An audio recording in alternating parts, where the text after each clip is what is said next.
All right, I think we are ready to get started. Looks like we have a great group of people here today. I want to say good afternoon. It's 1 o'clock here in Washington, D.C., but we probably have almost 300 people participating from around the world today. So that's going to be very exciting. So welcome. Thank you. We appreciate you spending your time with us. I think these conversations are important. We are definitely in strange times, and I think that as we share our ideas, hopefully we'll get better solutions as a result of it. My name is Bob Fox. I'm a principal at Fox Architects. We have 70 people in Washington, D.C. We're a full-service, integrated commercial office institutional practice. We do architecture, interior design, graphics, and we offer workplace strategy and landlord strategy services.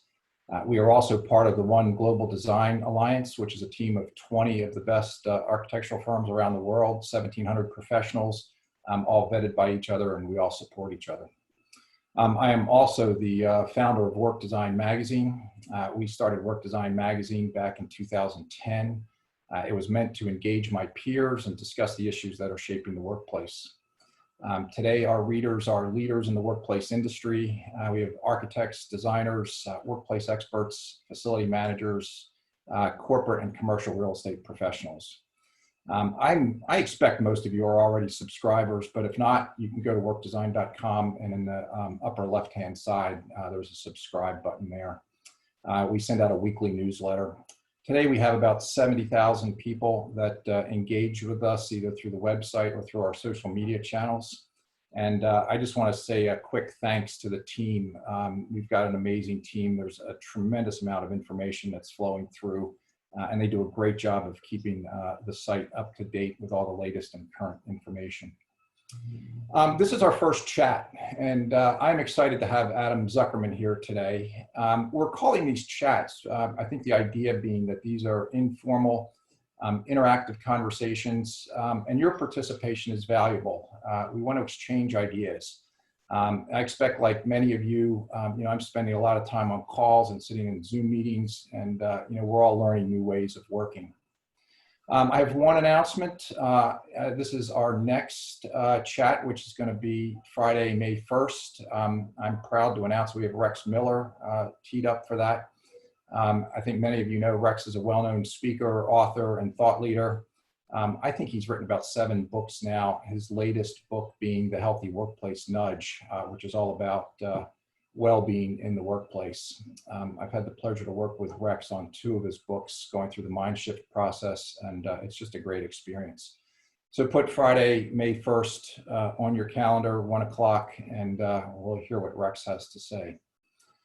The format for this chat today is going to be, Adam is going to spend about 20 minutes going through his presentation. That'll be followed by a conversation that he and I will have. And then we will open it up to questions from the attendees, and Adam will give you a little bit more detail on that. So the reason that we're here today is spend time with Adam. I'm excited. Adam's a good friend.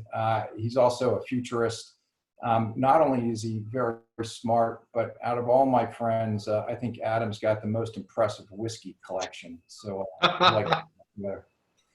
I think to set a little bit of context for this, I think around the world, we're all sitting here, we're stuck at home, we're battling this unseen virus. It's unprecedented, and never before in the history have we had such a situation. We've got 22 million people out of work here in the US right now. Office buildings are empty, hotels are empty, airlines are empty. We know we can't stay that way. And I think that, we're smart. We're going to come up with a solution for this. But right now, I think we're all trying to figure out what is the next iteration of our workplace going to look like. Our work environments, we're very early in the process, and there's a lot of ideas being tossed around. I'm not convinced that anyone has the answer yet. I think this is changing so rapidly. I'd also caution that, while there are many potential solutions, there's no one solution that's going to solve everybody's problems.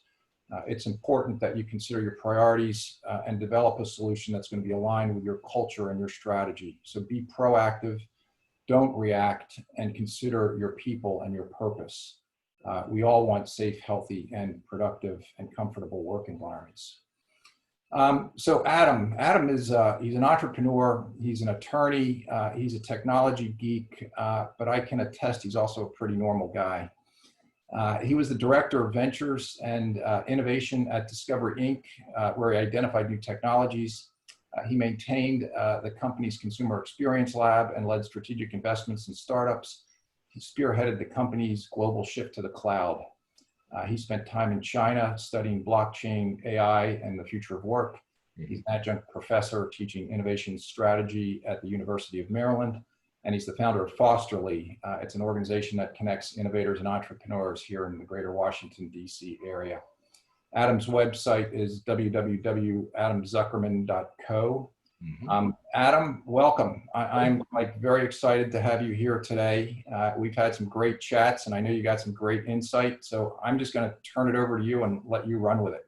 All right, let's have some fun, and then we'll bring you back in just a few minutes to get to the Q&As. All right.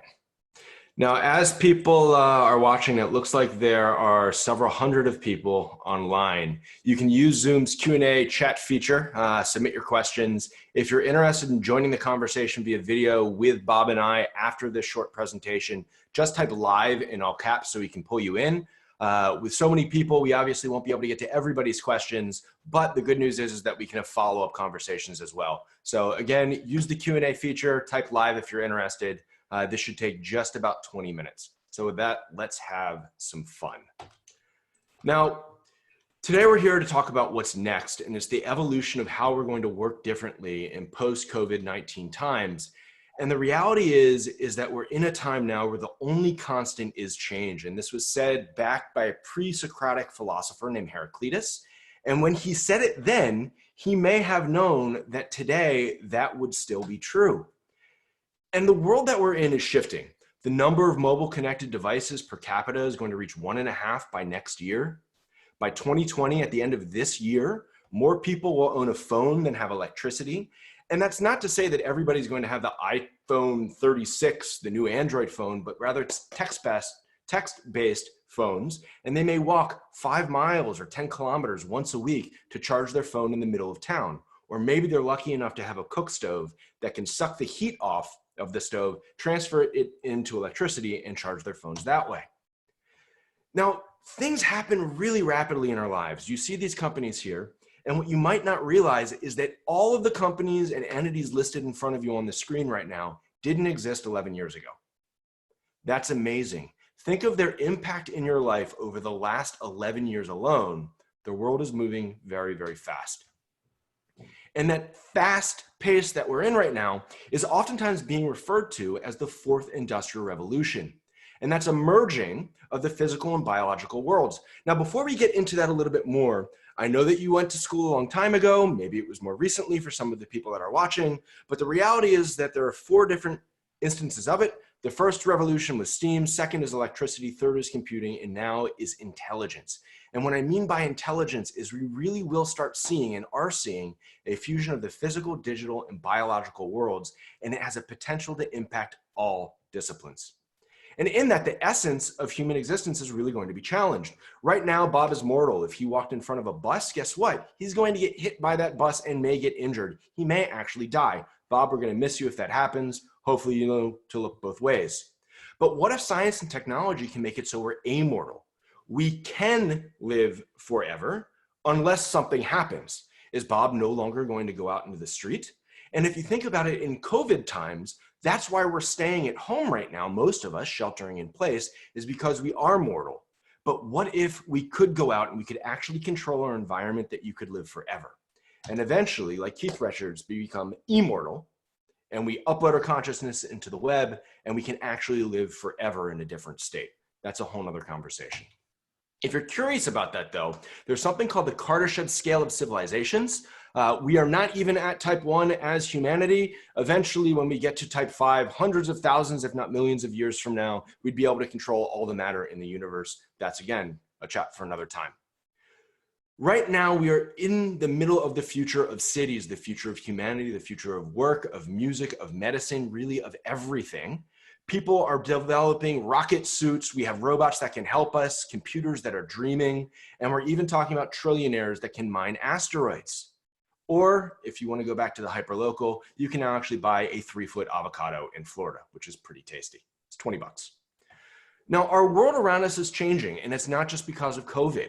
Alibaba is the most valuable retailer. It has no inventory. Uber has no cars. Airbnb owns no hotel rooms. And Facebook creates no content other than those silly videos that reminds you that your friend and you met a year ago or 5 years ago. And that's not a person that's even creating that. That's AI. It's the computers creating that on our own. And as you check the news, it happens very fast. Parents may be one day morally obligated to edit their baby's genes. Cashierless stores are using AI to catch shoplifters. Killers have confessed based on sketches of them from their DNA. And this goes on and on and on, too fast for any one person to focus.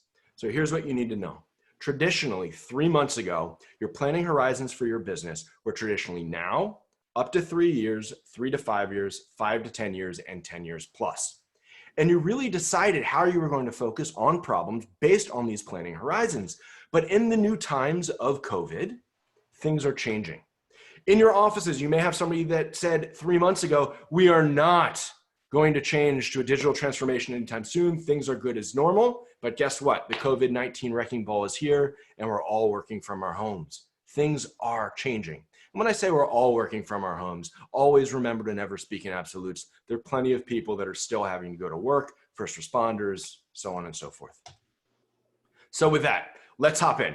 Let's look at a window to our future. Traditionally, if we had a lot more time, and I do these in sessions from 45 minutes to literally a day or two, we can go through all of these topics and more. We're only going to focus on the first two, data and trends, and the new normal today. The crux of everything that we need to talk about is based in data. Data is going to inform your decisions about how you design buildings, how you design workplaces, and how people actually can get their work done in the new economy as it relates to COVID and the fourth industrial revolution. Fun fact, it took 200,000 years for the human population to reach 1 billion and only 200 years to reach 7 billion. That's a rapid exponential growth. And today, more than 90% of all of the data in the world was created in the last 2 years alone. That's an amazing amount of data. And if you look at this graph, what's actually really interesting is the vast majority of that is not from businesses per se, it's from consumers, it's from sensors and devices, it's from the content that we're consuming and creating on our multimedia devices. Around the world, people are also diving in. 7.75 billion people in the world are online. That's 55% of the world. And penetration by region really does have some variation. If you look at North America, 88%, but in Middle Africa, we're still looking at 22%. And there's also ecosystems. So it applies for us in America, doesn't necessarily apply other places. If you're going to text message someone here and not use your phone in America, you're probably using Facebook.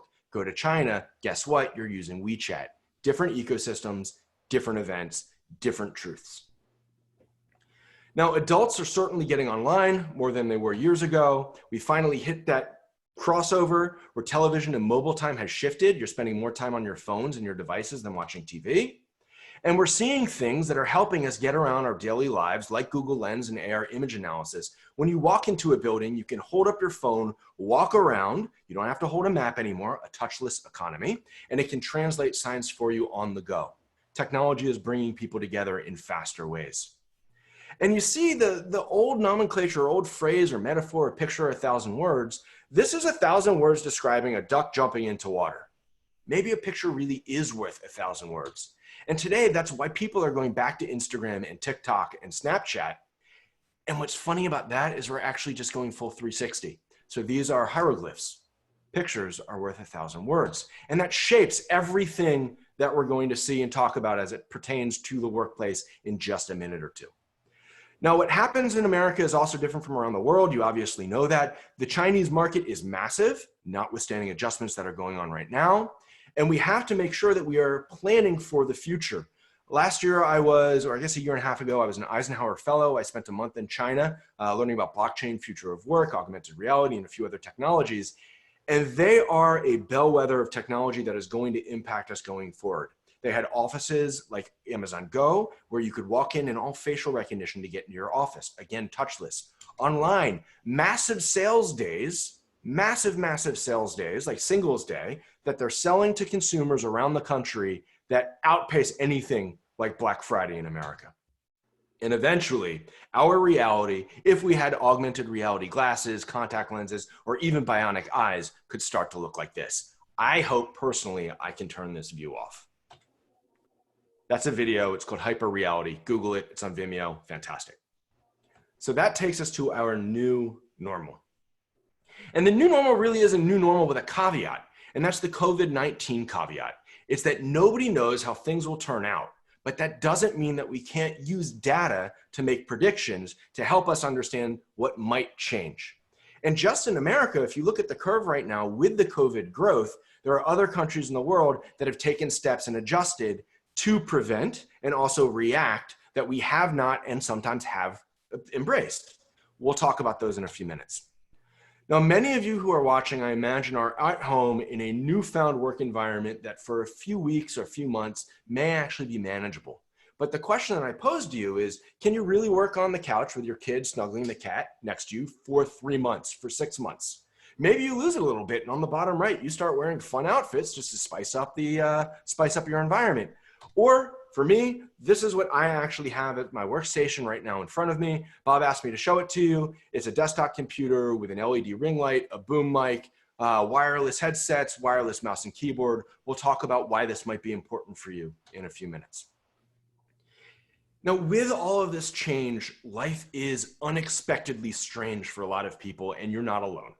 This is an example of something that was posted on Reddit. In 18 hours, there were 16,000 upvotes and hundreds of comments because people are losing motivation in some ways, and they're feeling that they don't have the sense of community that they may have had before. And it's gotten to the point where people like in Maryland are literally going to their mailboxes without pants on. This is not just limited to Maryland, though. If you look down, I'm willing to bet that the majority of us are not wearing shoes.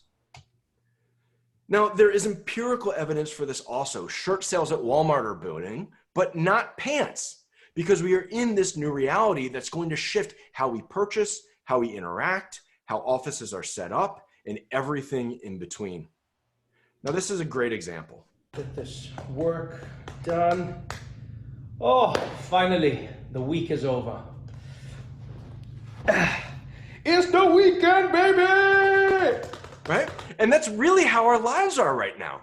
So we're going to go over 4 quick things today. 1 is environments and design. 2 is the home office reimagined. 3 is a few final trends and tools. And then we're going to give you a nice little bonus primer of the unknown and unforeseen circumstances. Again, as you're watching, type your question in the Q&A. Type live if you have a question, and we'll bring you into the chat with me and Bob afterwards.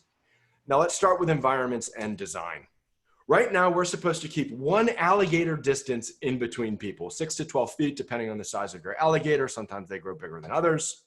But what that means is that the current work environments that people are oftentimes finding themselves in now, if you're thinking about the traditional office, isn't going to sustain the distance requirement that is being recommended. So guess what? Those open floor plans are about to go away. If you're on the fence of open floor plans being the dumbest management fad of all times, you should be very happy.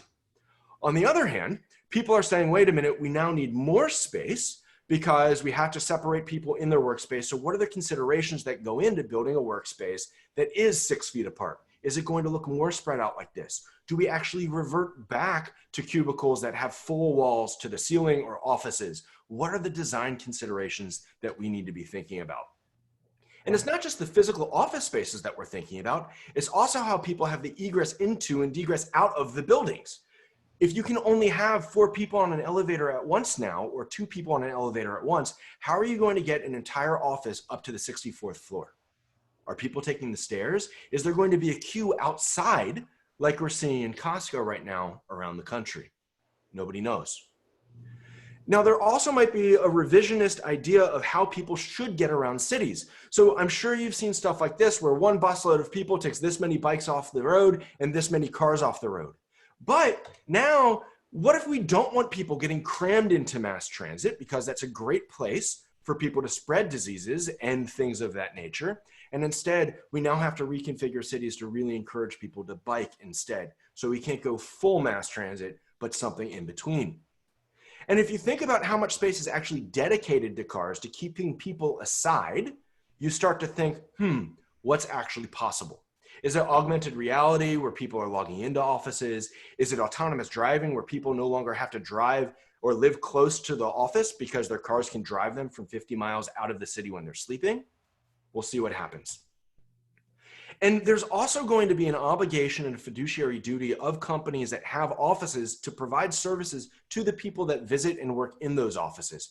How do you maintain a clean environment in the lobby if you're a JBG or a JLL or someone else? Now, certainly we're talking about basic things like Purell and hand sanitizer wipes, but it's going to go on much deeper and farther than that. We're talking about infrared sensors that can tell if people have temperatures that are walking into the building. We're talking about voice recognition and AI recognition to see what people look like, to make sure that they have access, and even health centers that if you have a temperature, you immediately get shifted off and they can do protocol to see if there's a rapid antibody test if it's available for people as they walk into the office. Or even AI that says, wait a minute, we saw you walking up the street, you didn't have an air mask on. Guess what? We need you to go and work from home today. So then the questions go, how much privacy do we need to be thinking about, and what are the privacy concerns on a state, federal, international, and national level? Everything is up in the air. Now, WeWork, for example, one of the largest co-working facilities out there, they are actually the largest. They're thinking about how they're going to change shared offices. But what if you need a company, I don't know, like Swing Space out of DC, that can help you work more in a traditional office space, so you can still sublet your smaller area because you don't want to be in a general co-working area where there's more traffic? Where is this going to go? Nobody knows yet. And also, as you're considering how you're building buildings, you're going to start realizing that there's consultants and other groups that are going to be more involved in the process that you might not traditionally engage with as much. You may be familiar with acoustic consultants that help you understand how your offices sound. But what if you start thinking about airflow within and external to your building? Because we need to make sure that this individual area reduces the flow of air to the next office over because somebody might get sick. Or maybe you just need to install better air ventilation, that every single office has a separate unique flow outside, so there's a higher rate flow. Things are going to change. Or you may hear from your employees that they went all copper toilets and all copper bathrooms because copper supposedly kills viruses. Some things are practical, some things are not, and we're all going to have to find that happy medium. In other places, oftentimes used in hospitals right now, there's UV lights that are used to kill certain bacteria and viruses and whatnot. What if every single new office is going to have UV lights built in at night for 2 hours after cleaning, the entire place gets UV flooded? And that's not just in offices. Like I said, there's robots that are doing this in hospitals, but this new low-touch economy that minimizes everything is really going to become everywhere. We've already seen a push to no-touch faucets and no-touch doors that you can open with your foot. But what if you can take it a step further where you have an LED light that shows you the temperature of the water and also turns off after you've washed your hands for 20 seconds automatically? New business lines, new business opportunities are going to pop up. And then you think, wait a minute, does this apply across the full spectrum of where people are living in terms of density, whether it be metro cities, suburbs, villages, or rural areas? And we'll get to that too. So as people are shifting out of their home offices or to their home offices from their offices in traditional office buildings and higher density locations, you start thinking about where people are located and their environments. Obviously, we don't all have an amazing home office like this. That would be fantastic, though I imagine some of you out there are going, wait a minute, there's no railings. Clearly, there can be no children that live in this building. But what that really means is that we've all become a type of digital nomad. And maybe you haven't traveled as far as Fiji to work in a hammock as you're doing your work, but rather we're people that are at our houses that are trying to maximize our experiences. And these are experiences that can be augmented and improved by simple additions as your employees or people that you are designing for may request. It's microphones so they sound better, better monitors so they're not hunched over. It's LED ring lights so you don't have that old, bad, horrible, terrible lighting in front of you, upgraded cameras, it's headphones so you don't bother people, and wireless keyboards so you can move on the go. the necessity of kits and BYOB and BYOD, rather bring your own device to work, is going to explode in the near future. And then people are going to get creative. I can't work inside for this reason, so instead I've gone outside, but I couldn't read my computer because of the glare. I put it inside a box. So now people are going to start doing life hacking skills to make their own work environments a little bit better. Me personally, I'm a little bit of a clean freak sometimes. I've even gone out to buy UV sanitizers for my phones. If I go out to a restaurant and put it on the table, I want to be able to rapidly clean my devices and what I have as I'm moving around the city. Here's a bigger one by the front door that I can throw an iPad or keys into. People are also going to start asking for molecule devices and things like this. This is a great home heater, or home air conditioner rather. It's a filter. None of these products are sponsored or whatnot. These are things that I actually use in my daily life. And companies are noticing that there's an opportunity out there to retrofit people's homes into offices. Whether or not everybody has the ability to do this is a whole nother conversation. But as we start thinking about that, maybe there's an opportunity for things that once were in fad to come back. This is an example of a trundle bed or a Murphy bed that folds down from the wall. Home offices are going to get upgrades now. And these home offices may even be provided by employers for certain type of executives or employees, where they have a fully modular potted out building that gets delivered when you're hired. It goes in your backyard. This is where you work during your hours, and afterwards the door closes and you go back to your normal life, to help us avoid that Trevor Noah clip that we showed a few minutes ago. Now, here are a few final trends and tools. We don't live in a world now where we can gather like this in Times Square for New Year's. I have no idea how this is going to look this year. It's going to be really interesting. Maybe people start moving outside of the cities because the dense urban environments don't provide the value that they once did. Restaurants, museums, parks, quick commute to work, food, all of those things. And maybe there's a fine, happy medium where there's a suburban renewal that goes on as well.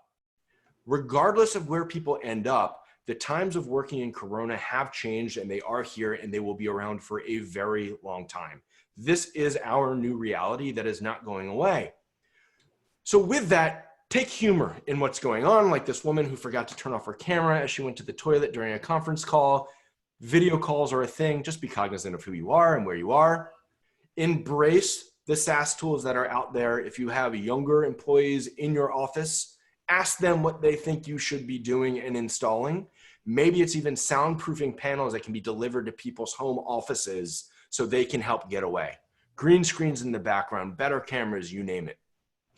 Expect that there's going to be more automation in factories, in office buildings, and restaurants, and even grocery shopping that is going to have a profound effect on design considerations. And as you're developing these public spaces, these convening areas that are oftentimes so important might no longer be as feasible as they once were. If you look into factories, this will become a new normal. If employees cannot get in and business must go on, robotics is going to take an even bigger jump. And we're not just talking about robots for factories. We're talking about molecular robots, cloud bots, and a whole host of other things. And as we do get back to work, things will shift as well. This is an example of auto workers in Wuhan that return to work that are on their lunch break. This isn't something that looks fun to most people, but this might be a reality that we need to start designing for. So let's talk about the unknown and the unforeseen circumstances before we get to the questions, and there are several that are rolling in right now. The first is that we have to think of the things that may happen as an unintended consequence that we might not think of. So if prices of fuel for gas goes down right now, that means there's going to be a decrease in fuel tax revenue for cities and countries around the world. What happens then if the money isn't there, right? DC, for example, got hundreds of millions of dollars, I believe, in the last few years from speeding tickets. If people aren't driving anymore, guess what? Those funds are not available anymore. How do we adjust? Maybe there's other opportunities. If people are moving out to suburbia, if they're moving out into rural areas, broadband access is going to become even more important to make sure that people can connect. And then you can look at where are the opportunities that people aren't thinking about. So by analyzing 50 million Google Street images in 200 cities, a researcher recently found out that they could ascertain race, income, voting, and shopping patterns from the neighborhoods that they're looking at. So where can you find those opportunities that you have a data set that's available that can help you reconfigure for the future going forward? And a fun example of this is if you recognize the flag, it's Switzerland. What Switzerland oftentimes is known for is their chocolates on the one hand and their fine jewelry on the other, notwithstanding banking. But what happens when you refine fine jewelry is tiny shards of it get broken off and end up going into the sewers. And every year they find millions of dollars of gold and silver in the sewers there that they process and pull back. There are millions of dollars of opportunity out there as this new world is going to hit us, and it's going to hit hard. And the question is, how are you preparing for it? So with that, we're just about 25 minutes in, which is exactly where we wanted to hit. Don't be a stranger if you need to find me. Adam Zuckerman on LinkedIn, Adam Z on Twitter. And with that, drop your questions into the Q&A box. Let's get Bob back in here. Adam, great job. Very interesting stuff. You know, I'm just thinking, you know, Amazon is building their new H2Q in your backyard. Yeah. And, you know, they've got the plans are already on the boards. You know, they're probably struggling with this. You know, given all of this stuff that's happening, you know, what do you think they should do? It's tough. So Amazon's a company that is now large enough that it's on a nation state level. I mean, they have lobbying power. They're building an entire complex in the middle of Pentagon City, or if you want to call it National Landing now. They started pile driving earlier this week, and you can hear the thumping in the background when you're there. I think that they need to be very cognizant of the type of employees that are going to be in the building and what the obligation of their company is, not only to those employees that will work there, but also to the community itself. Mixed use retail is very important right now for America. It's the new design for many regions.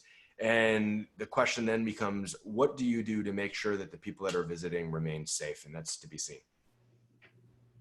But I'm thinking more from the standpoint of, you know, their plans are on the board. You know, they're building 2 million square feet of office space. Mm-hmm. Given some of the things that you just described, you know, do they stop and go back and rethink some of that stuff? Or do you think they should proceed and build and then come back and make modifications?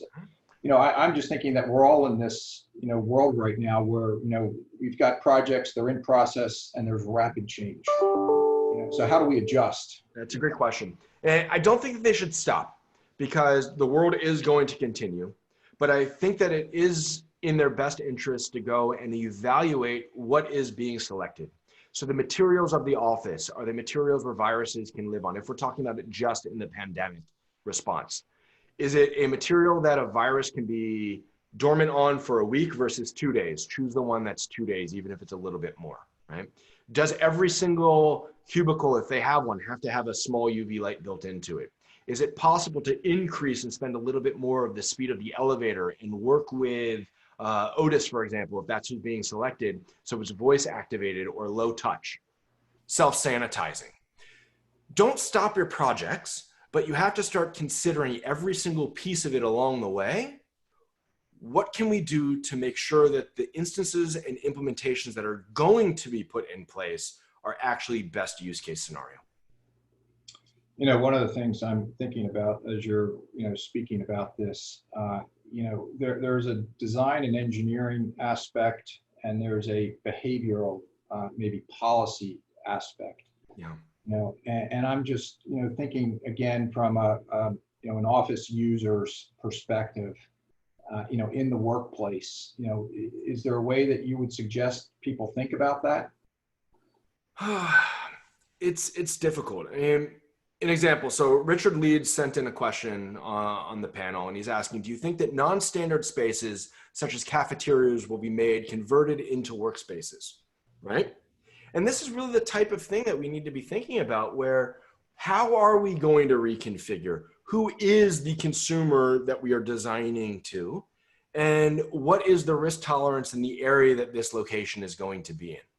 I personally think that buildings and companies in the next 5-10 years are going to start moving outside of urban areas. I think that there's going to be reconfigurations of the entire workplace. and things are going to be pretty strange. And as a result, housing values are going to change. There's probably going to be $1 million or $1 trillion adjustment in real estate prices around the country. And a lot of that's going to go to the retail sector too. So if you're saying that, what's a city like Tokyo, going to do? I mean, Tokyo's got to be one of the most densely populated places that I've ever been. Yeah. It makes New York look rural. Yep. And there are 10 or 15 cities in China that are bigger than New York. The higher the density of the city, the more privacy concerns that are going to be pulled back by the government in the interest of safety. It means that you have to rely on technology and personal ideation and personal responsibility to take the steps. If you don't feel good, you should not go into the office, right? If they have the ability to have sensors that show if you have a temperature when you walk in the door, you won't be able to get into your building. Fortunately for a lot of the Asian cultures, as opposed to Western cultures that we live in now, when the government says you have to wear a mask, people are going to wear a mask. It really is a group mentality. And there needs to be a cultural shift for offices. And that really is cultural. That is CEO level down of, we are all in this together. You need to take responsibility because your actions are going to impact other people. We can't completely relocate people from Tokyo. We can't say, okay, 5 million people in Tokyo, guess what? You're going to now move to this area and spread out, because there are finite concerns. Look at San Francisco. They build up right now because they can't build out. What's going to end up happening, though, is there will be a subtle readjustment over the next few years where people go, the value prop of living here no longer makes sense.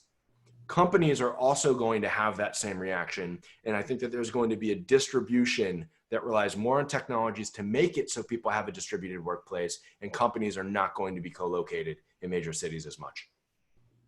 So I don't have to go out and buy my stormtrooper outfit to go to work. Not yet. And if you want to get somewhat bleak, if you look at this as a global warning, this is actually not a bad pandemic. This is a horrible thing that is affecting millions and millions of people around the world, billions of people around the world. If this was a 20% fatality event, it would be catastrophic beyond anything that we've seen right now.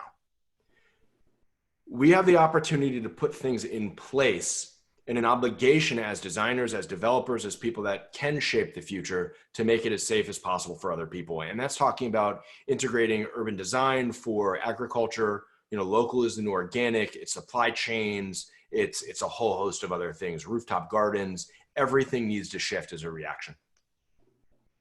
One of the things I'm curious about is the way that we work. Right now, it's all about, ideas, ideation, innovation, collaborating, very interactive work environments. And, the way there's a lot of exchange of information in our body language and eye contact, in our, body language. And I'm just curious, what your perspective is on that, because now a lot of that stuff is just going to go away. Yeah, and it makes it even more important for the human connection. What I think is going to be one of the major results of this is that relationships between people are going to be severed, while other relationships are going to be improved. People will take time to have Zoom happy hours with their friends. They will take time to meet with their friends and communicate as things open up a little bit more. But those mass group gatherings that give you the opportunity to remain acquaintances with people are going to start fading off for a little while. And the reason why is if you go to a restaurant right now, or you're working in a large cafeteria or shared workspace, you see people, but you can turn to the person next to you and still have a conversation while everybody else is having their conversation. Right now, the reason why the 200 plus people that are watching aren't having this conversation direct with us right now is because we only have 2 sets of speakers or 1 set of speakers or headphones. And if everybody's talking at the same time, you can't filter out that noise. We'll end up utilizing technology to bring us closer, and we'll have more one-on-ones. But at the same point in time, those relationships are going to have to be maintained, and we have to take an active step and active actions to actually seek those out. And it's going to be strange how that happens. And some of the companies that are out there are doing things that are kind of weird. There's a startup that I'm consulting with right now. And one of their features of the SaaS offerings that they have is sort of like a Zoom, but it's a little bit different in that I can press a button and instantly your camera would turn on. So it'd be like me walking around the office and just popping my head in your office, right? Hey, Bob, sorry, your door's open. I'm here. Boop. Personally, I think that's a little bit too invasive. You can turn it off and say, hey, knock first, but we're going to have to find what works for individuals, and you're unique just like everybody else. Companies are unique just like other companies, and it isn't a one-size-fits-all model. So one last question, and we've got a bunch of questions that are coming in, so we'll open it up. But co-working, Yeah, how is that going to change? it's going to be really tough to figure this one out. I am not envious of people that are running co-working shops right now. When you have employees and you maintain your specific space, you can put in protocols that make sense. You build a camaraderie with your coworkers, hopefully, and the culture can be improved to say we're all in this together. Co-working spaces now have the obligation and responsibility to foster a culture that there is community among the shared office spaces for companies that don't see each other other than in the hallway. I personally have no intention of going to a co-working facility anytime soon. I work from them quite often, but I think it's a very strange model right now that's going to ding their valuations, unfortunately. Wow. That's not what I wanted to hear. No, it's tough. I mean, but if you think about it, we want to minimize the collision points with strangers interacting to minimize and flatten the curve. And flattening the curve doesn't mean that less people get sick. It means that there's a lower strain on the healthcare system. And if we're thinking about office designs going forward, how do you put things in place that flatten that curve? Unfortunately, a co-working office doesn't necessarily do that very efficiently, unless they're designed in a very, very, very big footprint. But the economics of that can be a new reality that we're going to have to deal with. So we need to wait for the vaccine. Or antibody tests. So the vaccine is fantastic if it comes soon.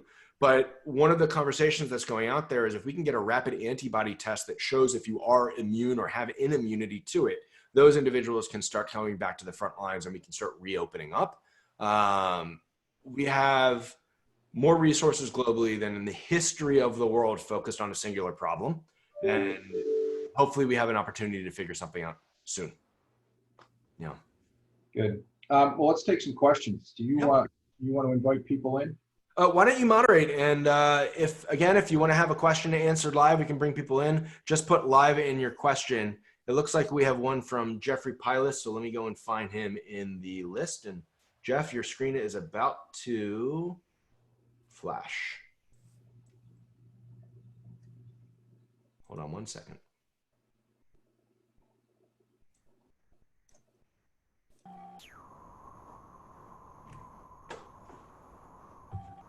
All right, Jeff, you there? I am here. All right, you should have a pop-up on your screen asking to start your video if that's all right. Yeah, I suppose that's okay. I'm not looking great today. That's Hi, okay. guys. Nobody is. So what's your question?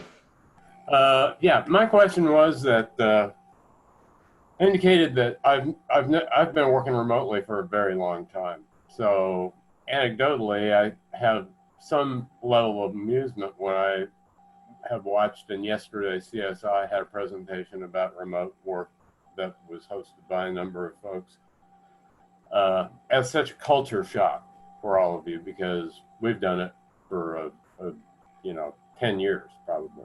Yeah. But I have noted that since a lot of the firms that we work with, and I'm a specifications consultant, have moved into a remote workplace setting, that a lot of the issues that we deal with as specifiers, a lot of the questions that we ask, a lot of the decisions that need to be made are being made much quicker than they did when you guys were I do think that a lot of design firms have been sort of addicted to the meeting culture. This may be bad for the donut shops, but I think it's going to be an advantage for those of us that work for architecture firms as consultants. Mm-hmm. So do you think when this is all over, you're going to bring some of the lessons that you've learned about the sort of timelines that you've had to deal with Mm-hmm. prior to the coronavirus problem back into the work environment and maybe eventually see a significant improvement for it? No, I think that's a great question. And Bob, I'd love to hear your opinion on this too. I've Well, had many as- clients. I'm one of Bob's consultants, just to, yeah. All right. Well, I didn't know that. We'll see. Yeah. I think that is something that will happen as people find their new rhythm at home over the next 3, 4, 6 months, 18 months. People are going to learn a new way of working, and there will be efficiencies that are learned, and there will be frustrations that are experienced. And as a result of that, people are going to change how they work. If a company realizes, wait a minute, having this stand up virtually where it is more efficient is most efficient for the company, guess what? That's going to stick around. If something is absolutely not getting done and they're back in the office and the old way of doing it was better, more efficient, they're going to go with that. This is an opportunity for companies to test and try new layouts, new formats, new tools more readily than any other time before, because people are so forgiving right now, understanding that this is a changing time. Right. We go, you know what, we tried it, let's move on to something else. So I think that is something that certainly will help out going forward. Bob, what do you think? Yeah, just in my own experience, there are things that I think we're able to get done much more quickly.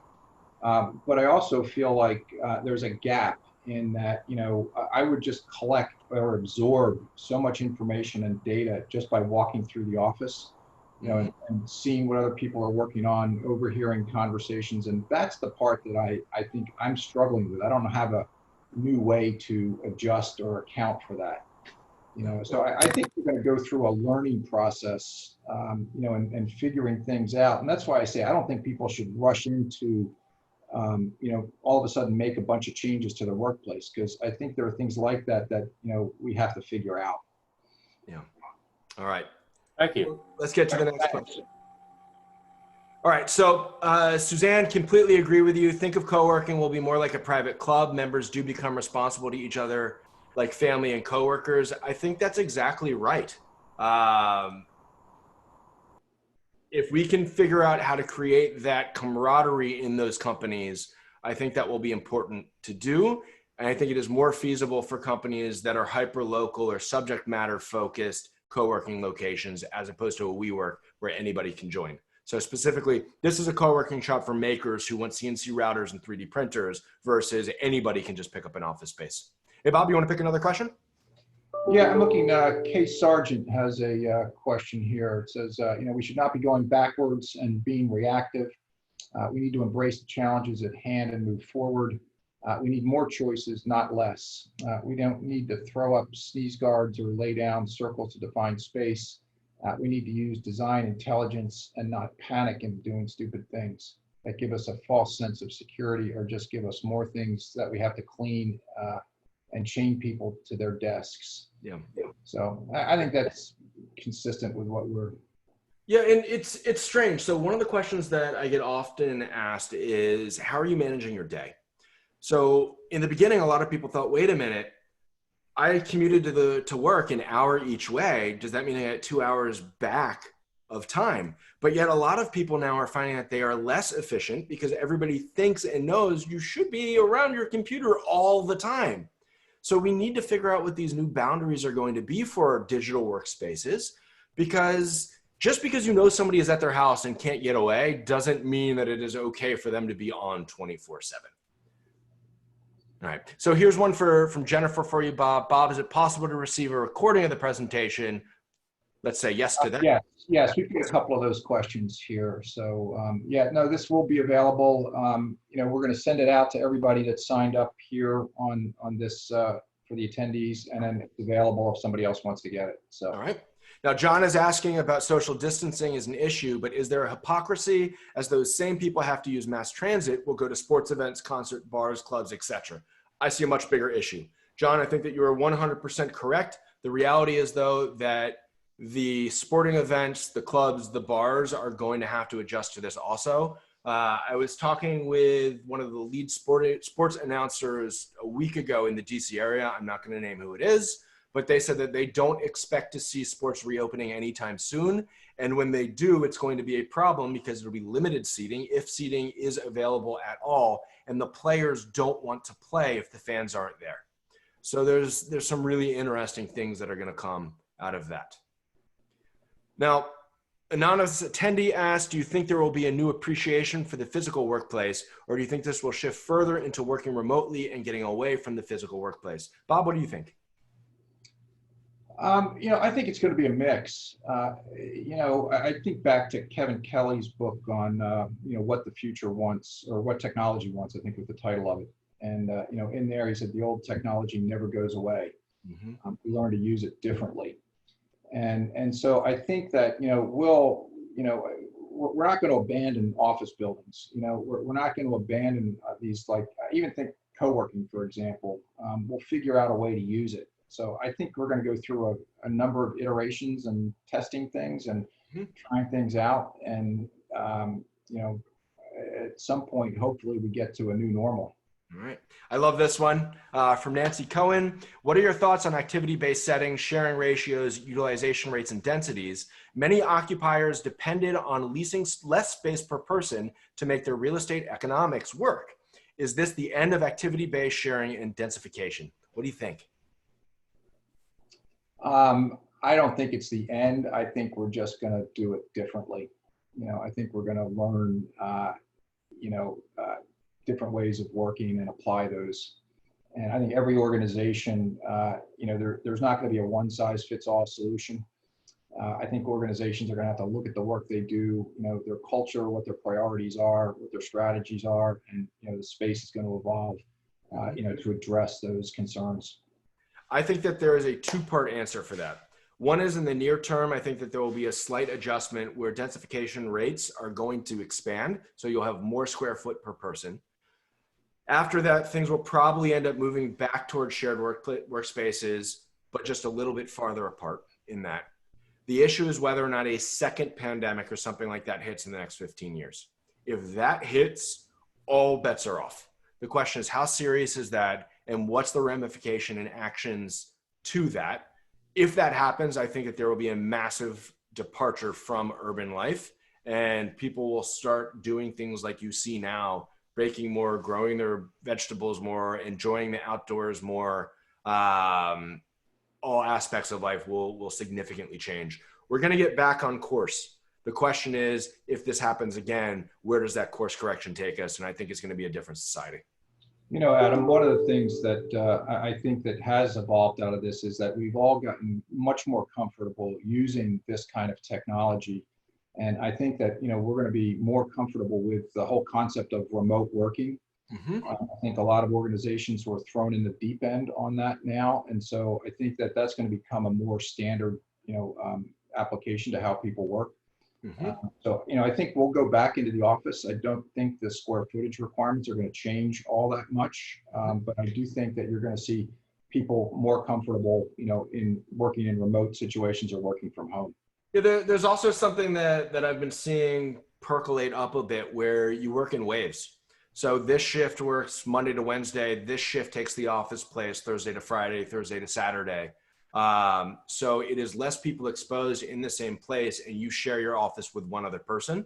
So it's okay, time to switch, the file cabinet for this person, or switch the computer. So we have a lower density in the office. You're grouped together, and you still have that in person, and then you can theoretically be able to rotate people on a different schedule, so you maintain those interactions between your employees. Now, that doesn't obviously work for all types of organizations, but it's something that some workplaces are starting to consider. We've got a question here. It says, what's the future of meetings and events? How can we network virtually? But, I'm thinking, how do you see the conference room changing? Yeah. Oh, great question. I think that Alexa is going to be more important, touchless surfaces. I think it'll be small meetings instead of big meetings. The more you can encourage people to log in like this, the better. You can see some of the press conferences now where the chairs are separated in the room. As it pertains to networking, I personally think networking is a horrible thing. I try and say build your relationships. Instead, networking is, hey, here's my business card. You call on them when you need something. Instead, you can build those relationships that when you need something, the person's actually going to want to call you back, right? It's just a shift in how you look at it. What's neat about this is because people are open to new things and people do have a little bit more flexibility when they can squeeze stuff in, you can reach out to people online, have a quick Zoom. You don't have to take the hour and a half to go to a coffee shop, go to somebody's office. There's new opportunities out there. And there's so many people that are spinning up podcasts and spinning up live videos and typing and blogging and just staying busy that you can actually find people to build relationships with on a more easier framework. That being said, you have to also balance that with the comment that I made earlier of, I think that acquaintance relationships are going to start drifting away and your real core relationships that you have are going to get stronger. But how do you build that level of trust? You know, when you get to know somebody, you know, that you haven't met before, again, I guess it's the eye contact, the body language, the way you talk to somebody, all of that now is, changing. It's collaboration. It's collaboration and deliverables. Getting to know somebody, working together on a project, following up, delivering what you say you're going to deliver. There is no change in the human dynamic on a basic fundamental level. What's different is how we're doing the interaction.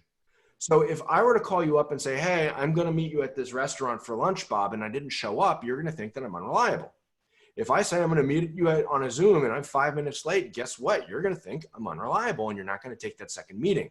So the question is, where can you find that common ground that you can learn from the other person, where you can follow up with the other person, where you can work towards building something together? I think it's going to be a very different environment to go forward. But that's really what you need to think about is what value are you bringing? And that's really always the networking question. What value are you bringing to the other person so that they want to engage with you? Good.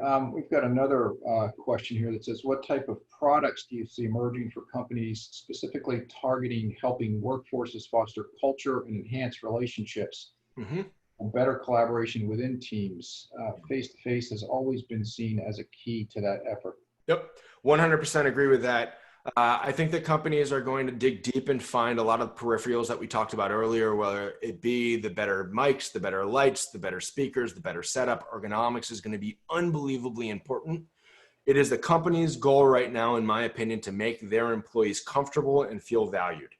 If they are working at their desk on a small bad laptop, right?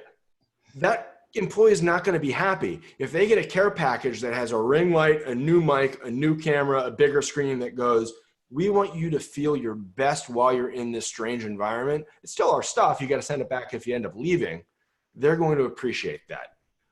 Help them feel like people, and they will respond to the company. Maria Klingley's got a question here. It says, all of this seems to be not taking into consideration that medicine doesn't catch up and take care of this virus and others. Are we giving up and assuming scientists can't figure this out? No, it's saying that science is not something that happens overnight, and you have to take all the necessary and possible precautions you can, balancing act, that are reasonable, because if you don't take precautions, then you're caught off guard. Without getting political, there are a lot of things that could be in place that would make this a lot better for us that just aren't there. It's our obligation to balance for what we're dealing with right now while we're also preparing for the future. Amanda Hamburg has a question about how do you think employers will let employees back into the office? Will they let people use shared amenities? Will everyone need to wear masks? Yeah, I think that it will be, you have to have a mask hopefully supplied going into the building. I think that, like we said, there's going to be temperature checks for a lot of these companies. There's going to be a question of social tracing, if that actually comes up in America. Who have you been near? Can you actually verify that, whether it be via your cell phone and towers and different things? I think that the obligations of the companies dealing with their employees is going to say, we will trust you as long as we have something in place. Shared office spaces, shared buildings with gym facilities and things like that. I think those amenities are going to start disappearing, unfortunately, which is a great business opportunity for other companies. You can't buy barbells right now. Exercise equipment are really hard to come by. Logitech cameras are really hard to come by. People are taking those amenities that they have in their buildings and their workplaces, and they're getting retransplanted into their houses. And that's why we talked about the pod earlier. I think that people with actual space that aren't in dense urban environments will start looking at these $10,000, $15,000, $20,000 pods that can be assembled, modularly delivered on the back of a truck. 36 hours later, there's power, there's a portable air conditioner or heater in it, and boom, you've got your mobile office. Here's a great follow-up question. It says, if you could only invest in one or two activities, technologies, or design changes immediately for your office, what would you prioritize? Ooh, ergonomics above all else. I think that your camera is extremely important, your chair is extremely important, your keyboard and your monitor, unbelievably important. The things that help you do what you do the most are the things that need to be upgraded and flipped out first. Then you get into the nice amenities. So how's your lighting? Do you have the sanitization stuff for you? Do you have a wireless charger for you? Like it's this level of need, and figure out what are the things that you are using the most, and not if they're good, but if they're great. And if they're not great, figure out if that's what you have the opportunity to improve. I think we're running out of time, but I'll go one last question here. It says, we are in a cultural shift right now with a lot of possible change and new normal. How long do you think it will take for the change to happen? How do the ideas get adopted and implemented by companies? Who takes the first step to try something new?